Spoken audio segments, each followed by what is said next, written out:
Hello everyone, welcome back to the ADRA Insider podcast. We are in a different format today due to COVID, so we are in a physically distanced studio to keep us all safe. And I'm joined today by two guests. I've got Daniel Saugh and I've got Steve Matthews, and I'll let them introduce themselves. They can tell us who they are and what they do at ADRA. Thank you so much, Mike. Again, my name is Daniel Saugh. I serve as the Canadian Program Manager for ADRA Canada, and it's a pleasure to be with you all here today. All right, thank you. And I'm Steve Matthews, the Executive Director for ADRA Canada, and I'm just glad to be able to be here and join you today. All right, I'm glad you guys could join me. Again, my name is Michael Kirkby. You've probably seen me in podcasts before. This is my first time hosting, and I'm super excited to be here and to host this one. Today is actually an exciting one for me. Just 2-3 weeks ago, we had a quick visit up to our project in Northern Ontario in a community called Wiikwemkoong.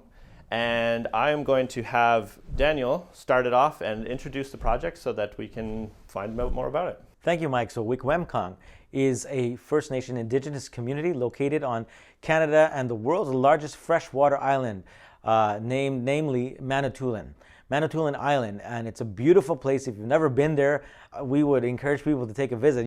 Wiikwemkoong is known as an unceded territory. What does unceded mean? Well, unceded means they have not legally given or signed away their rights to the Crown or to Canada. Oh, so they okay. still claim that land as theirs. All right, okay. Yes. And so what projects are we doing up there? So we had two projects. The first one of which was a COVID-19 emergency response. Okay. So it was more a food security project, and we worked with Wiikwemkoong and their community services leader to provide food for over 800 families. Oh, wow, okay. Yeah. And Steve, this was your first visit as well? It was my first visit. It's a really amazing spot to visit, I must say. Yeah. So, and what were your thoughts on the project that we visited? Well, it was really exciting to be able to be there and just see the difference that we were able to make for the people that did need help. So one of the things with the communities, they really, when they went into lockdown, when everybody went into lockdown, they really shut things down. They actually had checks at the kind of like the border to the peninsula. So the community is on a peninsula. Mm-hmm. So they were checking everyone coming in and out. So there were some challenges with supplies. They were still be able to get essential supplies in. They only had just the one main local store that people were able to get their groceries from. So that really started to limit their access to food. And they had a really significant increase in the need, especially for like good, healthy, nutritious foods. And that was it was really great to be able to see how we were able to provide for them in that situation. We got to meet with some of the community leaders and really heard firsthand from them the difference that our project has made in the lives of those that we're receiving. Right. And when COVID was at its height at the beginning back in March, how long was it locked down? Yeah, it was actually several months, right? Starting from March. In fact, they kept the island on lockdown, so to speak, limiting the people who were entering into their territory. Okay. Even when you go through now, some of the communities still have signs up, no entry for visitors. You have to go through checkpoints. Wiikwemkoong was not set up that way when we got there, but there were still communities on the island that had that in place. Okay, and we're still providing food.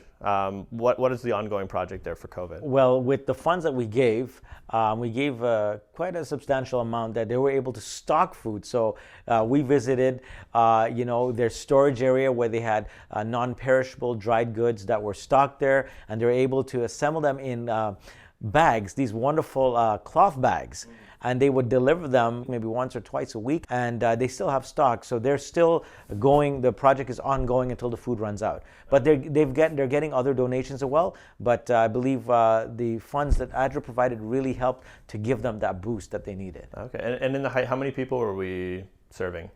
Approximately 800 families were helped. And that included a range from youth to middle age to seniors. So it really was a wide coverage. And how were they being delivered? They had a rotation of volunteers who would actually take the bags. So they had a group that would pack the bags, bring them out, put them in the vehicles, and they had volunteers that would drop them to the door. Okay. And they had it set up so they could drop them. So it was a kind of a touch-free system. So you would have the volunteer come, drop, ring the doorbell, step back, and wait for the individual to come in and take the bag. Okay. Yeah. All right. So that is quite the logistics, and there was a lot of planning that went into that. On top of that, they've had to move the location of the food bank a couple times as well. So they were operating out of the gym at the high school especially during the early fall, late summer, early fall, when school first started to open up. But as temperatures got colder, they didn't want to be doing their gym fitness classes outside anymore.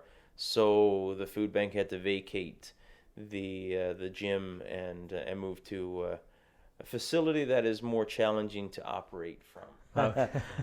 But they were amazing, to talk about that, Steve. They were amazing in utilizing the space so well, and they actually built shelving to store the food and have it, categorized. So you had flour and you had, dry pastas and beans in cans. So they did a great job in that transition. And they were able to still get the food bags assembled, and as Steve mentioned, be able to use their transportation delivery system by their volunteers. So they really stepped up to the plate. Right. They ended up using their carpentry students to Yeah. come over and build the shelves for a day. That's right. Right. So they came in and did all the shelving in a day, and they were good using the students. So Yeah, it was neat to see that. Yeah, no, that's great. That it sounds like the whole community came together. You got it. We were impressed with the fact that they actually engaged their own people, especially engaging the young people, the youth. And they have an apprenticeship program where they have a carpentry trade, and they have students who are mentored. And actually, they built the shelving. They built these nice picnic benches outside, and these kind of shelter in place, these little gazebos outside where people could go outside and talk, and they had a barrier, a plexiglass barrier. So it was amazing what they did. We were just very... A lot of ingenuity. Yeah. That's awesome. And creativity, for sure. Yeah. Oh, yeah. Innovation. And so this COVID project obviously started in March, April, after the start of COVID. About April. I think Okay. we kicked in about April. But this isn't our first project in the community. No. Can you tell me a little bit more about our projects that we've had in the past, how long we've been working there? Yeah, we've had the OALI, which is the Outdoor Adventure Leadership Experience, and this targets young people, particularly from high school. And what we discovered is that this program actually allows students to engage with their culture and their heritage and history. So they actually go on a 10-day canoe trip, and they actually learn about their history, they connect with the land, and they learn about their ancestry and how they can live off the land. And what's amazing is that it really impacts their decisions for the future. Well, one really nice statistic out of it is that the students that participate in the OALE experience, they have a 100% graduation rate from high school. That's amazing. So when you look at, especially on our First Nations communities, the graduation rate from high school is typically very low. Right. So to see that, it just really speaks to the success of the program that was put together there. And this program wasn't something that we came up with. This program was actually initiated by leaders in the communities. Right. They developed it. We've just come in to help support it after they've already created and moved forward with this program. That's right. I think it's been going on for over, we've been involved for the last 2 years, I believe. Yeah, a bit longer than that. A bit longer. Okay. Our resident cameraman, who's hiding behind the cameras right now, he actually went on the trip in, was it 2018? 2017. Wow. So yeah, it's been at least over 3 years. Frank did a documentary on it, and Yes. it's available on our website and on our YouTube page as well. It's an amazing watch if anybody's interested in learning more about this canoe trip. And we have a short version and a long version. So the long version, I believe, is nearly 30 minutes long, and the short version is closer to 7-8 minutes, I believe it is. Yeah. So So if you want to watch 30 minutes of students paddling through the beautiful Ontario landscape and just learn about the rest of that project, you can check that out on our YouTube page. It's Life is Like a Canoe Trip is what it's called. So I'd definitely encourage you to check it out. What else are we doing up there? Is that's kind of the two main projects that we're working on right now? Two primary projects. And what comes out of OALI is that there's a strong emphasis on mental health resilience. And I think that is a very key area, especially in our Indigenous communities where mental health issues are at an all-time high. It's a major concern. It affects many of the young people. But what this program does is really gives them a sense of support, communal or social support, and then helps them to build their mental health resilience so that they are empowered and motivated to actually make decisions to improve their lives. So as our executive director mentioned, that there is 100% success rate for these students graduating and going on to pursue post-secondary education. Another nice piece I like about the program is that the students that have participated in it, some of them have now become advocates for the program and are involved in the program now. So we've got that kind of the sustainability piece of the young people continuing to go on, and they promote it with their peers. What I finished, and we get to talk to some of the young people while we were there. And, not everybody goes into this voluntarily. Right. Some of them are reluctant participants Yes, because their parents say, you're doing this program.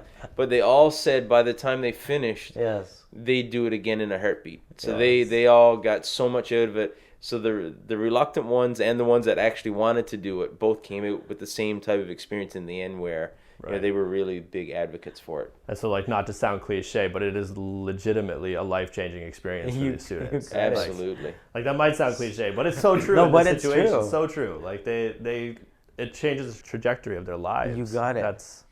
It's an amazing thing, and it's one of those projects that, like, when I talk about, like, the things that ADRA do, I'm always bringing up the OALE because Yes. I love that project so much. No, And just the fact that it helps so much is just amazing. It really does, and I think it's a great model for perhaps other Indigenous or First Nations youth programs, and I think they have something great going on there, and we're just happy that we can partner with them. Mm-hmm. Yeah. So is this something that we're talking about possibly implementing in different communities, or is it pretty much just Wiky right now? Right now, it's essentially Wiky, and we definitely want to continue our ongoing partnership with them, Right. and keep that relationship going because it is wonderful that they have actually warmly welcomed us into their community. And in fact, in our recent visit, they pulled out the red carpet for us. They fed us. They gave us a tour of their land and some of their big community garden where they harvested actually some of the food that was used in the food program. Because that is something that they have there. They have community gardens, and we met one of the master gardeners. We did. And yeah, you got a tour of her garden. Exactly. And now they have gardens throughout the community where they're right. growing fresh vegetables and fruits for everyone, essentially. Yes, so. anyone who needs it, right? Yeah. And another aspect that they have is they've also made available canning materials, canning kits. Yes. So if someone wants to come in and they can, right. They had canned chicken. Yes. They had different types of vegetables that they had canned. Yeah. So and the community members can come to the food bank. That's right. And check out a canning kit. That's right. Go home and do their canning and bring back the kit.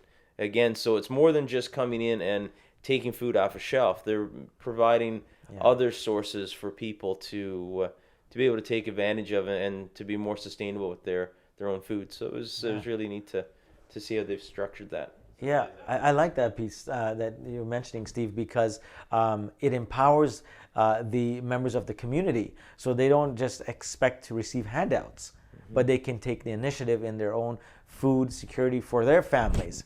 And it was fascinating to see that. I really was impressed. There's so much great going on up there.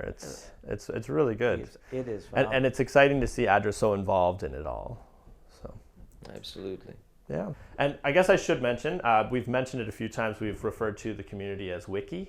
That is a short form of the town name, which is Wiikwemkoong, Yes. Or as other people say it, Wiikwemkoong. So it kind of goes by three names depending on how you want to say it. Wiikwemkoong, I'm probably butchering that, Wiikwemkoong, Wiikwemkoong, and then Wiky. So it's easier to say Wiky. Yeah. But I just want to get your guys' impression of the place, the community, the leadership. So Steve, what did you think? Well, that's one thing I was really impressed with was the leadership. And I do believe that in any community, leadership has a role to play in how that community thrives and the growth in a community. So when I was there, I did have the opportunity to meet a number of the leaders of the community, including Gima Duke Peltier. So Gima is the Ojibwe word for chief. So we would normally, we think of as chief, but that's his proper official title would be Gima. And just had some time to really spend chatting with him about some of their challenges and problems that they're seeing. We mentioned previously about how they're an unceded territory, and he was able to explain that to me, and really got into the opportunity of learning more about some of the challenges that they have, but some of the successes they've had as well. He was interesting. He actually played hockey for at the university level in Michigan while he was a younger man, and then came back to the community. And so he really had a focus on that recreational side of things. There's a lot of hockey in the community, and they have a lot of recreational focus. And this is where OLE came from as well. Was through some of that vision and looking at the importance of from that recreation side of things. But you could really see a lot of the leadership that was there, and a lot of initiative that's been taken in the community. What struck me is this sense of taking care of others is something that I really got from them. They really look out for their community, and they really do look out for the vulnerable in their community. And it's that was something that I was really impressed with, how the community was run from that side. Okay. Yeah. What about you, Daniel? Yeah, what were your thoughts? Just continuing on, building on what Steve mentioned, our particular point of contact was a gentleman by the name of Scott. He would be referred to as like the chief financial officer for Wiky. And he was amazing. He facilitated everything. He planned and organized the entire food program, and including our visit. And he was very instrumental in making things happen. He communicated regularly. In fact, he sent in his reports and the budget. At ADRA, we are very big on the paper trail, making sure that there's accountability and, all the proper documentation reporting. But he was great. And he provided leadership. He organized the visits and the food distribution. And there was another gentleman by the name of Lawrence. He was in charge of the OALI program. He's like a youth worker, and he's been doing it for several years.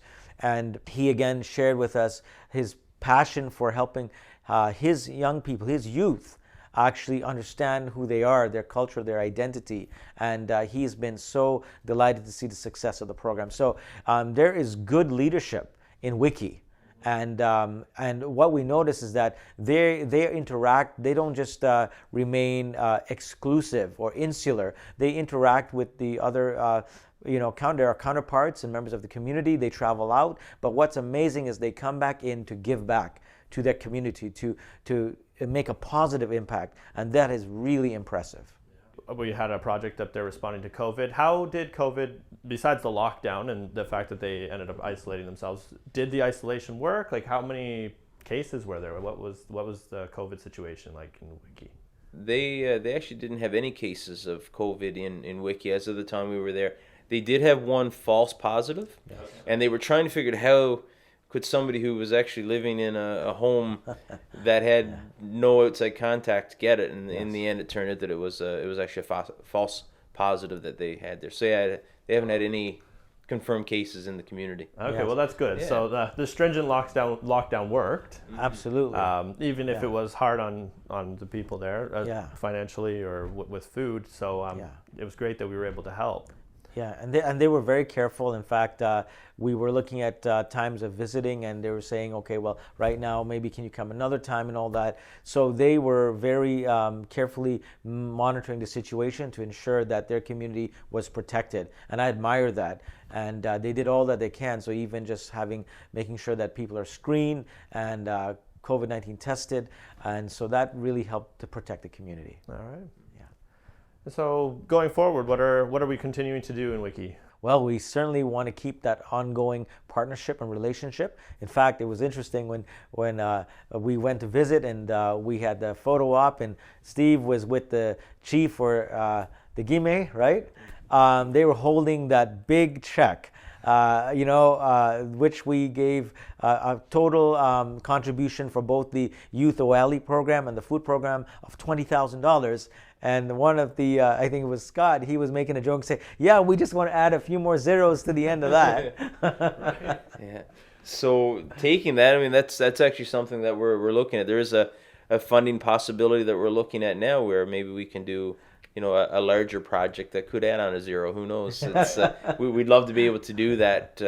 And the community has been so good to work with that we really would like to continue working with them. So we don't really have anything concrete that we can say beyond the OALE, but there are a few things in the works that maybe we can come back at another time and disclose some of and that. And honestly, if Right. people are interested in this sort of project and they want to help support it, we're in gift catalog season right now. Absolutely. You actually have a gift catalog right there. I have a copy of the gift catalog right here. And there's an item in there this year, Canadian projects, that I think would definitely be beneficial for these type of projects. Yeah, so we have some projects related to Canada, Canadian projects, absolutely.